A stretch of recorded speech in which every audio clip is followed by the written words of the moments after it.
Brother Michael's Departure, written and narrated by Alan Walton. The notices framed in black arrived through the letterboxes of all the first-grade salmons spread across the county. The Lord Lieutenant's was delivered by a private messenger. Almost simultaneously, the envelopes were being torn open. There were no tears or sadness, as is the salmon way of things. It was Brother Michael. His inhabited life form, or body, had died, but they were saddened very much that the essence itself, the larva, had perished when no longer able to feed off the brain stem. On this matter, there were some wailings behind closed doors. Michael had been the one who entertained everybody at their gatherings, telling silly jokes that only salmons would understand. Now the essence had departed, it was up to those that had been left behind to celebrate his short life here on earth. The corpse was placed into a refrigerated cabinet at the perfect temperature, 4 degrees Celsius. That is the perfect setting to preserve meat without damaging smooth muscle or cartilage. This was considered very important by the Grand Master, Brother Joseph, who now would be making plans for the very special ceremony for the dear departed larva, Brother Michael.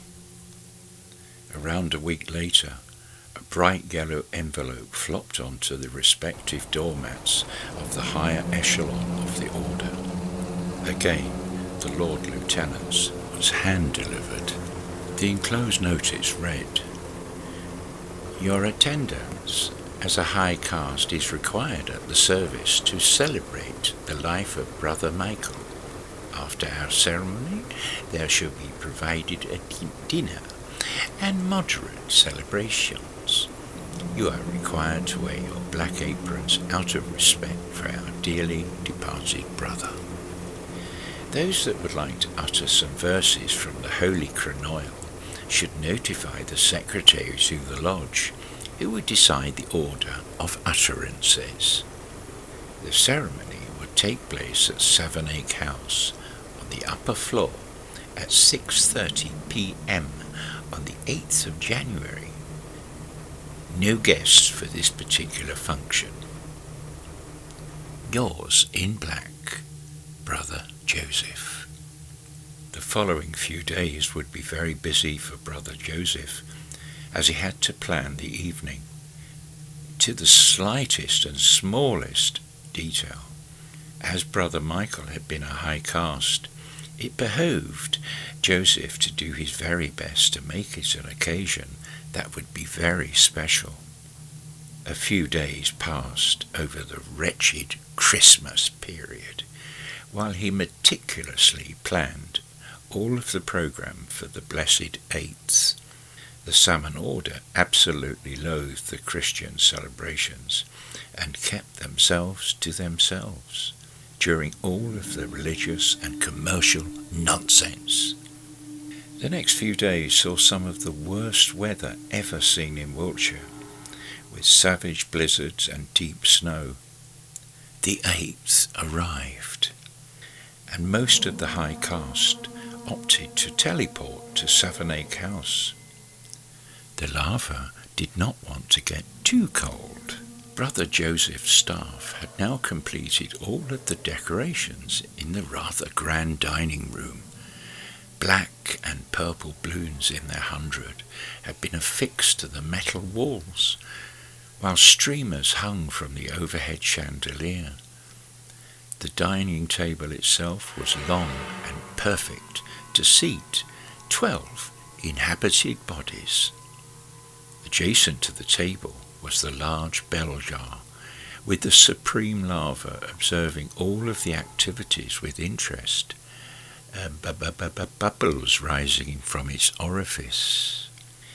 The esteemed ones were served drinks by pretty young waitresses with fresh wounds on the back of their necks and indicating that they had had lava inserted into their brain stems, the medulla oblongata.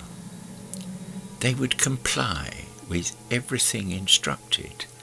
Some of the more adventurous and lecherous salmons would abuse these young ladies, and, right in front of everyone, nobody cared in the slightest. In the kitchen, Brother Joseph was attending to the last turnings of the corpse, which was rotating slowly over a spit roaster, serous fluid dripping from cracked skin and puffing steam as it hit the flames below. A young man rang the gong, and the gaggle of salmons made their way into the dining room, the delightful smell of succulent cooked meat filling their nostrils, and many salivating at the thought of what was to come. The dining room looked absolutely splendid and extremely vivid, with all the contrasting decorations. Brother Joseph rose to commence the proceedings. "We are gathered together to celebrate the life of our dearly departed brother Michael. He shall be mentioned in the ongoing Holy Chronoil as the one who could make us understand human thinking, although primitive, and thus assist our cause to subjugate these creatures to our will. Our real form would not be able to take this world without our inhabitation of these four-limbed bodies. The seven-sided star shall cast its light upon us all, the chosen ones. Those that oppose shall be cast away and will surely fall. The chosen ones, the chosen ones. Good to take this world, its beautiful bounty will not us deprive. To subjugate all these souls, and those that stand against will not survive. We are the chosen ones, the chosen ones." They all sat down as Brother Joseph rose again. Brother Michael excelled at many things, but above all other things will be remembered for discovering a hostile band of religious people plotting against our order. Without assistance he went to their church one Sunday morn and wiped them all out with his machine gun. He wore his cloak of invisibility. Nobody saw him enter that church in Swindon or leave. That crime, our glory. It was never solved and never will be. He was a true and blessed salmon, and will always be remembered in our scriptures. 7 times into 11 and thrice 11 is his code, and absolutely worthy he was too. Raise your glasses to our brother Michael. All stood up, looked at his nicely charred corpse, and clapped 11 times and sat down again. Brother Joseph moved his chair away and considered the corpse laying beautifully decorated in front of him. "First, my brothers, I have to manage the internal organs, but first we need to be able to access them." At this, the Supreme Lava's eye was wide open and started to wiggle in anticipation. It would be the first. That was the strict protocol of these occasions. First, though, and for it to be considered worthy of this esteemed gathering, the royal tasting, and then we shall be able to continue. Yes. Brother Joseph wielded the scalpel and gently cut around the wide orbit of Brother Michael's left eye, cut the optic nerve with a plop, and gently placed the quivering eye, rather like a jelly, onto a small silver plate which was handed to the butler, and he in turn took it to the Supreme Lava, who was shooting around in the murky fluid inside its jar, filled with excitement and very keen to sample Brother Joseph's cooking skills. The butler gently tipped the silver plate, and the eyeball quivered and slid in serous fluid and into the tank. The supreme lava opened its hungry mouth, and its razor-sharp teeth popped open the eye, and in an instant it had disappeared. As I have prepared this feast in honor of Brother Michael, I do wholeheartedly accept the privilege of eating the other eye. I honor thee, Brother Michael, when I crush your eye with my incisors. Your vitreous humour shall trickle down my gullet. With this eye, he did not use the royal scalpel, but dug his finger into the eye socket, his index finger finding its way just behind the eye, and it popped out, stalk and all. He detached the eyeball from its charred stalk and placed it on his tongue for all to see. They all clapped 11 times as he bit hard on the jelly. It disappeared from view. Now, for everyone's enjoyment, he would now open the nicely cooked corpse. My brothers, I shall now gain access to the internal delights that await us all inside this nicely cooked body. To start, I shall need to open the thoracic cavity, which is no easy task if one is serving a human. To make this much easier, I shall deploy this electric saw. The butler held up the electric saw for everyone to see. I shall place the distal end of the saw at the top of the sternum and pull down. It's quite a noisy saw, so please feel free to cover your ears. It won't take long.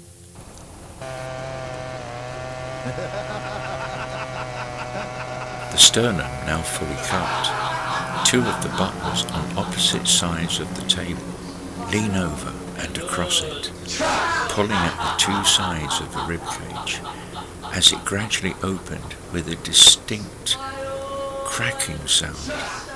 The chest was open. Brother Joseph smiled as his extremely sharp scalpel cut around the ventricles of the heart, and the organ was held up for all to see. There were great cheers of glee. They would all remember Brother Michael.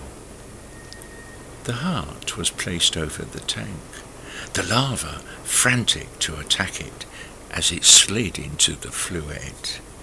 Their supreme lava would be happy for a while as the little teeth sliced through the small muscle. Every mouthful was delightful. Each salmon was asked what organ he wished for, and each plate in turn was filled with delicious steaming meat, some firm and some soft. The contrasting textures were delightful indeed. In around an hour and a half, most of the corpse had been eaten. The Lord Lieutenant was ravenous, and he enjoyed eating the penis and testicles, the latter breaking open with a delightful popping sound. Brother Joseph cut off the ears, all nice and crispy now, and handed these to his personal valet, who smiled with delight as the ears crunched like crackling between his teeth. Some requested seared skin, while others just wanted muscle from the arms and the legs. Overall, all of those present were satiated beyond their wildest dreams. Brother Michael, in a way, would live on inside them. The dense trees and foliage of Savernake Forest hid the light from Savernake House, and the whooping of delight as the salmons continued their celebrations late into the night.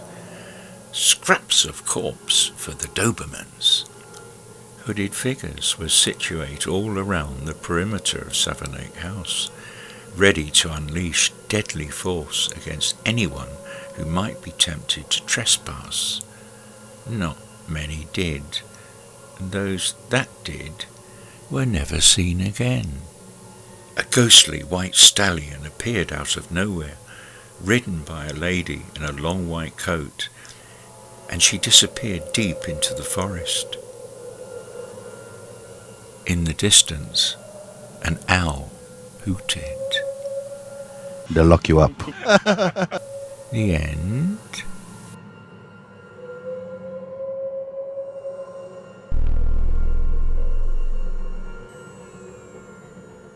If it's sci-fi, adventure, intrigue, with a liberal amount of pure horror, then you have found something rather special. Over 2,000 years ago, they came across the void of space from their world, Ruvius, a race of cold-hearted extraterrestrials intent on colonizing Earth, our world, taking over humankind undetected and slowly and secretly bending us to their will. They had studied our world in the minutest detail and were confident they could enslave our world by covert means, as had happened on other unsuspecting planets. The Salmons, high caste Ruvians, were close to Earth as they made their final preparations for landing. A medium-sized mountain is selected, within which they built their incredible city. Peter Krantz, our protagonist, a young lad full of adventure, stumbles across the Salmons on one of his visits to the mountain caves and also encounters a benevolent race, the Regelians, who try to help him. Events soon spiral out of control as time and space rework in strange and mysterious ways. The question is, can Peter prevail against such a mighty race? There are many clues and surprises throughout, and once you start playing this audiobook, then hang on tight. It's going to be a bumpy ride. Enter the world of Peter Krantz.